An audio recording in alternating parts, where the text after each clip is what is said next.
Je crois que nous avons affaire à des professionnels. D'après Galilée, le grand livre de la nature est écrit en langage mathématique. À travers cette vidéo, nous allons aborder un chapitre de ce livre consacré à la puissance électrique. Pour introduire cette vidéo, observons la photo suivante. Elle représente un appareil électrique qui va afficher une valeur numérique ici, 260,8. La question que nous allons nous poser, c'est qu'est-ce que mesure cet appareil? Pour répondre à cette question, nous allons dans un premier temps établir le lien entre trois grandeurs utilisées en physique, la puissance, l'énergie et le temps. Et dans un deuxième temps, on fera la même chose avec les trois grandeurs suivantes, puissance, tension et intensité. Comment règle-t-on un four à micro-ondes? Donc voilà la photo d'un four à micro-ondes. Et vous voyez ici, on a deux boutons. Ces boutons nous permettent de régler les deux paramètres sur lesquels on peut agir lorsqu'on fait chauffer quelque chose dans un four à micro-ondes. Celui du haut, il va correspondre à la puissance avec laquelle l'aliment va être chauffé. Et celui du bas, c'est la durée pendant laquelle le chauffage va avoir lieu. Alors imaginons que je mette un verre d'eau dans le four à micro-ondes. Initialement, la température de l'eau dans le verre va être de 20 degrés et imaginons que je veuille la faire monter jusqu'à 80 degrés. Je veux que l'énergie de l'eau augmente. Alors pour ça, j'ai deux possibilités. Soit je mets une petite puissance et par contre je vais devoir mettre une relativement grande durée ici. Ou inversement, si je mets une grande puissance, je n'aurai plus besoin de mettre une aussi grande durée, donc je pourrais diminuer la durée. Conclusion, l'énergie que va recevoir le verre d'eau, c'est le produit de ces deux paramètres. C'est la puissance qui multiplie la durée. Si je mets une grande puissance, la durée peut être relativement faible. Et inversement, si j'ai une petite puissance, je serai obligé de mettre une grande durée. Donc là, j'ai fait apparaître de nouveau mon micro-ondes, sauf que j'ai remplacé les noms par le symbole des grandeurs. Vous voyez ici, la puissance, c'est un P, et entre parenthèses, j'ai mis son unité, le watt, symbole W majuscule. Là, la durée, c'est delta T, son unité seconde, avec le symbole S. Et ce que va recevoir le verre d'eau, c'est une variation d'énergie, donc delta E, avec pour unité le joule, le symbole J. Et donc la relation qu'on avait écrite en français juste avant, je peux l'écrire de nouveau, mais en utilisant ce symbolisme, donc à la place de l'énergie, j'ai mis delta E, à la place de la puissance P, et à la place de la durée delta T. Donc je vais préciser ici donc, le nom de chaque grandeur avec entre parenthèses son unité, donc la puissance en watts, la durée en secondes, et la variation d'énergie en joules. Une fois que je suis là, je vais isoler la grandeur puissance.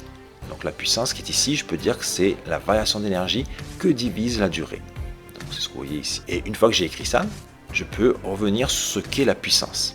Alors la puissance, on peut dire que c'est la quantité d'énergie, donc ce delta E, transférée pendant une seconde, ramenée à une durée d'échange de 1 seconde. Et dit autrement, on peut dire aussi que c'est un débit d'énergie. Je trouve que c'est le meilleur moyen de le retenir. Un watt correspond à un transfert d'énergie de 1 joule pendant 1 seconde. Alors pour bien comprendre cette notion de débit d'énergie, je vais vous parler de deux autres débits pour bien visualiser à quoi ça correspond. Lorsqu'un robinet est ouvert, de l'eau s'écoule. Mais là, je vais pouvoir parler de débit d'eau d'un robinet. Imaginons que je puisse le mesurer. Et par exemple, j'aurai un débit de 0,05 litres par seconde. Ça veut dire que chaque seconde, il s'écoule 0,05 litres. Si je laisse l'eau couler pendant 10 secondes, je peux avoir un volume de 10 fois 0,5, donc 0,5 litres d'eau qui sont écoulés. De la même façon, quand vous êtes connecté à Internet, vous avez un certain débit de données qui s'exprime en mégabits par seconde, qui correspond au nombre de données Internet que vous allez pouvoir échanger par seconde. Donc plus ce débit sera important, plus vous pourrez faire beaucoup de choses sur Internet, puisque vous aurez une possibilité d'échanger beaucoup de données. Qu'est-ce que nous payons à notre fournisseur d'électricité? Donc voici une facture d'électricité. En fait, c'est ce que vous voyez apparaître ici. Le 113, ça en fait, c'est la consommation d'énergie électrique. Donc notre delta E qu'on avait présenté avant. Donc ce que l'on paye, c'est l'énergie électrique consommée. Ensuite, la question qu'on peut se poser, c'est avec quelle unité est exprimée cette consommation d'énergie électrique? Alors contrairement à ce qu'on a vu jusqu'avant, on avait vu que delta E s'exprimait en joules. Et là, vous voyez que l'unité, c'est en kilowattheure. kWh. Donc cette unité, alors là oui, j'ai mis le bon symbolisme. Normalement, le K doit être en minuscule, le W en majuscule et le H en minuscule. Et je mets volontairement un point là, en fait, c'est pour dire que c'est kilowatt fois 1 heure. On va maintenant essayer de comprendre comment on convertit, ou quel est le lien entre le joule et le kilowattheure. Alors le joule, c'est l'unité officielle de l'énergie en physique. Et le kilowattheure, c'est l'unité utilisée par les fournisseurs d'énergie électrique pour facturer l'énergie électrique consommée. Pour ça, il faut repartir de la formule delta E égale la puissance fois la durée. Et donc si j'ai un joule, en fait ça veut dire que j'ai 1 watt pendant une seconde. Maintenant je vais vous montrer comment je convertis 1 kWh en joule. Donc là j'écris 1 kWh. Donc là au lieu de mettre 1 watt, puisque j'ai 1 kW, je mets 1000 watts. Et là au lieu de mettre une seconde, comme là en fait c'est 1 kW pendant une heure, en fait je mets 3600 secondes. Et donc si je fais l'opération, donc 1000 fois 3600, ça me fait 3,6 10 puissance 6, et watt fois seconde, on l'a vu ici, l'unité c'est le joule. Donc 1 kWh est bien égal à 3,6 fois 10 puissance 6 joules. Dernière question, quel est le prix d'1 kWh d'énergie électrique d'après la facture? En fait ici vous avez le montant correspondant à l'énergie électrique consommée ici. Donc il suffit de diviser ce montant en dirhams par la quantité d'énergie consommée. Et donc on obtient 1,6 dirhams. Donc chaque fois que vous consommez 1 kWh d'énergie électrique, ça vous est facturé 1,6 dirhams. Comment mesure-t-on la consommation d'énergie électrique? Alors on utilise pour cela des compteurs. Alors une première catégorie de compteurs, c'est les compteurs mécaniques. Leur principe, c'est que lorsque une certaine énergie électrique passe, ça entraîne la rotation du disque que vous voyez là. Et chaque fois que ce disque fait un tour, et c'est marqué ici, ça correspond à 2 Wh. Et donc, à fur et à mesure qu'il tourne le disque, là, les valeurs elles vont être incrémentées. Et donc là, va être affichée la consommation d'énergie électrique depuis qu'on a installé le compteur dans une maison, etc. Deuxième catégorie de compteurs, c'est maintenant les compteurs que l'on retrouve plus dans les maisons. C'est ce qu'on appelle des compteurs électroniques. Il n'y a plus de système de rotation d'un disque. C'est directement la consommation qui est affichée. Et on peut le remettre à zéro à partir d'une période. Par exemple, si je mesure ma consommation à partir du début du mois, voilà, je le remets à zéro et à la fin du mois, j'aurai ma consommation sur un mois. Voilà. Alors, on peut résumer ainsi. Donc, les compteurs électriques mesurent l'énergie électrique consommée dans une maison. Et chaque fois, cette énergie électrique est exprimée en kilowattheure. Vous voyez, c'est marqué ici et ici. Que se passe-t-il lorsqu'on fait varier la puissance du micro-ondes? Alors imaginez la scène suivante, vous avez votre micro-ondes ici, vous l'avez relié à une prise. Alors rappelez-vous, chaque prise a une tension constante à ses bornes qui est de 230 volts. Si vous fixez une certaine puissance sur le micro-ondes, il va y avoir une certaine intensité qui va circuler de la prise, traverser le micro-ondes et revenir à la prise. Et ce qu'il faut bien comprendre, c'est que, imaginons qu'ici vous fixez une petite puissance, mais vous aurez une relativement petite intensité qui va circuler entre la prise de micro-ondes et revenir à la prise. Par contre maintenant, si vous augmentez la puissance, cette intensité va augmenter aussi. Donc dit autrement, la puissance est proportionnelle à la tension, ici qui est constante, et à l'intensité. Donc plus I augmente, plus P augmente. Alors je vous fais apparaître ici les noms des grandeurs. Donc U c'est la tension qui s'exprime en volts, I c'est l'intensité qui s'exprime en ampères, et P, vous la connaissez déjà, c'est la puissance qui s'exprime en watts. Qu'est-ce qu'une fiche signalétique? En fait, tous les appareils électriques doivent être munis d'une fiche signalétique qui permet de lire les caractéristiques électriques d'un appareil. Alors voici un exemple d'une fiche signalétique et on va voir quelles sont les différentes indications qui sont mentionnées sur cette fiche. La première indication, ici, 2700 watts, ça c'est la puissance dite nominale. Alors que signifie ce terme nominal? Ça veut simplement dire normal. C'est-à-dire qu'en fonctionnement normal, cet appareil électrique va absorber 2700 watts de puissance électrique. Ensuite, ici, vous avez la tension nominale. En fait, si vous vous rappelez, c'est la tension borne d'une prise. Donc, cet appareil-là peut être branché sur une prise et donc il sera soumis à la tension normale de fonctionnement. Ensuite, vous avez ici l'intensité nominale, c'est-à-dire en fonctionnement normal, l'appareil va être traversé par une intensité de 12 ampères. Et dernière indication, ça c'est l'intensité maximale. Alors pour le distinguer, vous voyez, ici il y a marqué IN, donc I comme intensité, N comme nominal, et là vous avez le symbole d'un fusible. Donc ce 16 ampères, en fait, c'est la valeur à partir de laquelle le fusible va fondre, c'est-à-dire protéger l'appareil. Alors maintenant, on va juste vérifier que les trois grandeurs nominales, donc la puissance, la tension, l'intensité, sont bien justes, entre guillemets. Donc en appliquant la relation qu'on a vue juste avant, la puissance c'est U fois I. Donc je remplace la puissance par 2760, je remplace U par 230 et I par 12. Et si je fais cette opération là, 230 fois 12, je retrouve bien cette valeur là. Donc les données sont correctes, elles ont bien été vérifiées par la relation P égale U fois I. Pourquoi un disjoncteur électrique disjoncte? Alors pour répondre à cette question, on va prendre l'exemple suivant, où ici vous voyez nous avons un disjoncteur différentiel. Et après vous avez 1, 2, 3, 4, 5 disjoncteurs simples reliés à ce disjoncteur différentiel.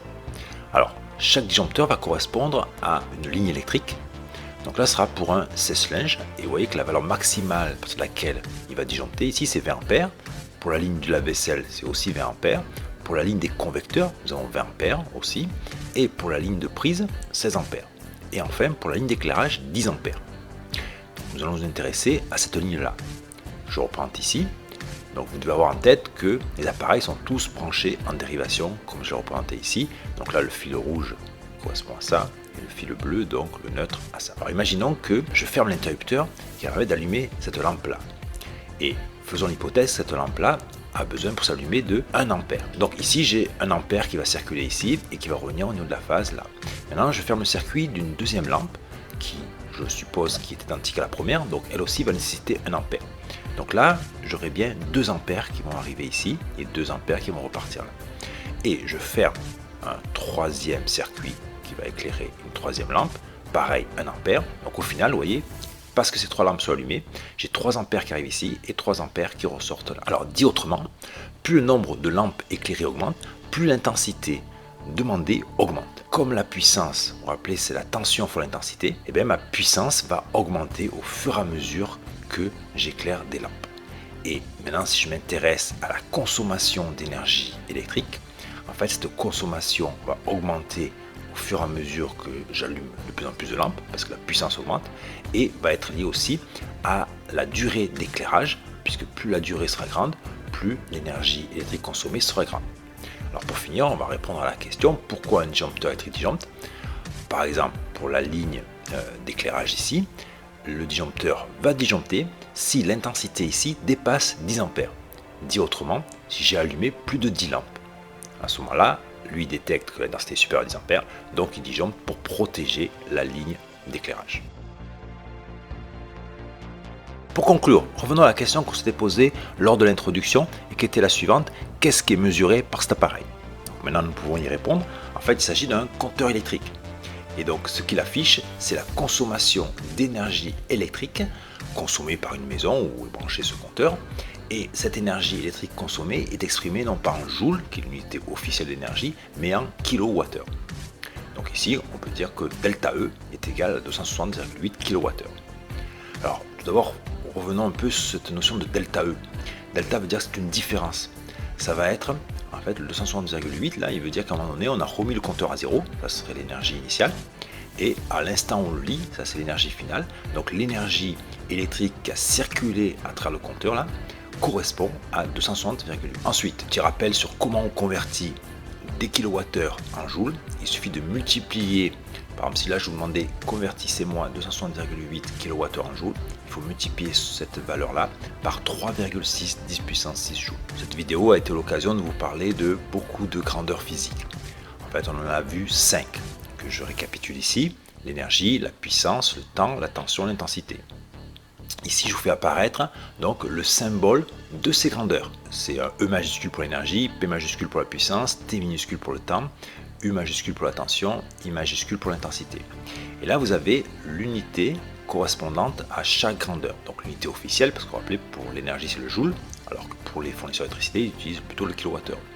La puissance, c'est en watts, le temps en secondes, la tension en volts et l'intensité en ampères. Et là, vous avez le symbole, non pas de la grandeur, qui était ici, mais de l'unité. Donc le joule c'est J majuscule, le watt W majuscule, seconde c'est S minuscule, volt V majuscule, ampère A majuscule. Et pour finir, je vous donne les deux relations qu'on a vues. Donc ça c'est la relation qui relie la variation d'énergie, la puissance et la durée, et là la relation entre la puissance, la tension et l'intensité. Je vous remercie pour votre écoute et je vous souhaite bon vent les scientifiques. C'est de toute beauté.